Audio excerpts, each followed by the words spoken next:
नमस्कार दोस्तों, आज हम आपको मोक्षदा एकादशी की कथा का श्रवण कराते हैं।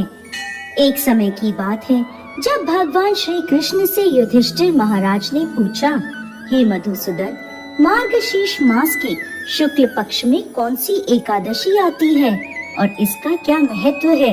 यह सुन भगवान श्री कृष्ण बोले, हे राजन, मार्गशीर्ष मास के शुक्ल पक्ष में आने वाले परम कल्याणकारी एकादशी को मोक्षदा एकादशी कहते हैं।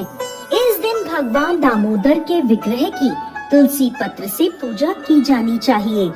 अब मैं आपको पुराणों में वर्णित मोक्षदा एकादशी की कथा सुनाता हूँ, जिसका श्रवण मात्र करने से व्यक्ति को अश्वमेध यज्ञ का फल प्राप्त होता है और इस पुण्य फल से किसी भी व्यक्ति के माता पिता या अन्य कोई भी पितृ यदि नरक में है तो उसकी भी मुक्ति हो जाती है। ध्यान पूर्वक अब आप ये कथा सुने। प्राचीन काल में चंपक नगर नाम का एक अत्यंत सुंदर नगर था। यह संपूर्ण सुख और समृद्धि से संपन्न था। यहाँ वैखानस नाम का राजा राज्य करता था। उसके राज्य में चारों वेदों के ज्ञाता ब्राह्मण रहते थे। यह राजा अपनी प्रजा का पुत्रवत पालन करता था।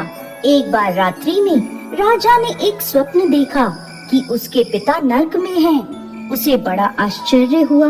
प्रातः काल वो विद्वान ब्राह्मणों के पास गया और अपना स्वप्न सुनाने लगा और बोला, हे ब्राह्मण, मैंने अपने पिता को नरक में कष्ट उठाते देखा है। उन्होंने मुझसे कहा कि हे पुत्र, मैं नरक में पड़ा हूँ, यहाँ से तुम मुझे मुक्त कराओ। जब से मैंने यह वचन सुने हैं तब से मैं बहुत बेचैन हूँ। चित्त में बड़ी अशांति हो रही है। मुझे इस राज्य, धन, पुत्र, स्त्री, हाथी, घोड़े आदि में कुछ भी सुख प्राप्त नहीं हो रहा। मैं क्या करूँ? हे ब्राह्मण देवताओं, इस दुख के कारण मेरा सारा शरीर जल रहा है। अब आप कृपा करके कोई तप, दान, व्रत आदि ऐसा उपाय बताइए जिससे मेरे पिता को मुक्ति मिल जाए। ऐसे पुत्र का जीवन व्यर्थ है जो अपने माता पिता का उद्धार ना करा सके। एक उत्तम पुत्र जो अपने माता पिता तथा पूर्वजों का उद्धार कराता है, वो 1000 मूर्ख पुत्रों से अच्छा है। जैसे एक चंद्रमा सारे जगत में प्रकाश कर देता है, परंतु हजारों तारे नहीं कर सकते।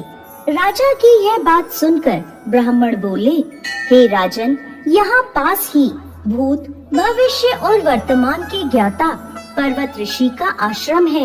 आपकी समस्या का हल वो जरूर करेंगे। यह सुनकर राजा मुनि के आश्रम पर गया। उस आश्रम में अनेक शांत चित्त योगी और मुनि तपस्या कर रहे थे। उसी जगह पर्वत मुनि बैठे थे। राजा ने मुनि को प्रणाम किया। मुनि ने राजा से कुशल क्षेम के समाचार लिए। आगे राजा ने कहा, महाराज, आपकी कृपा से मेरे राज्य में सब कुशल मंगल है, लेकिन अकस्मात मेरा चित्त अत्यंत अशांत होने लगा है। ऐसा सुनकर पर्वत मुनि ने आंखें बंद की और भूत विचरने लगे।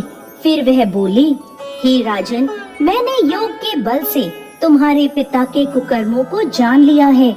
उन्होंने अपने पूर्व जन्म में काम आतुर होकर अपनी पत्नी को ऋतुदान नहीं दिया। उसी पाप कर्म के कारण तुम्हारे पिता नरक में पड़े हैं। तब राजा ने कहा, ऋषिवर, इसका कोई उपाय बताइए। मुनि बोले, हे राजन, आप मार्गशीर्ष मास की एकादशी का उपवास करें और इस उपवास के पुण्य को अपने पिता को समर्पित कर दें, जिसके प्रभाव से आपके पिता की अवश्य ही नरक से मुक्ति होगी। मुनि के यह वचन सुनकर राजा महल में आया और मुनि के कहे अनुसार कुटुंब सहित मोक्षदा एकादशी का व्रत किया। इसके उपवास का पुण्य उन्होंने अपने पिता को अर्पण कर दिया, जिसके प्रभाव से राजा के पिता को मुक्ति मिल गई और स्वर्ग में जाते हुए वो अपने पुत्र से कहने लगे, हे पुत्र, तेरा कल्याण हो। यह कहकर वो स्वर्ग चले गए। मार्गशीर्ष मास के शुक्ल पक्ष की मोक्षदा एकादशी का जो व्रत करते हैं, उनके समस्त पाप नष्ट हो जाते हैं। इस कथा को पढ़ने या सुनने से वाजपेयी यज्ञ का फल मिलता है। यह व्रत चिंतामणि के समान सब कामनाएं पूर्ण करने वाला तथा मोक्ष देने वाला है। जय श्री हरि विष्णु।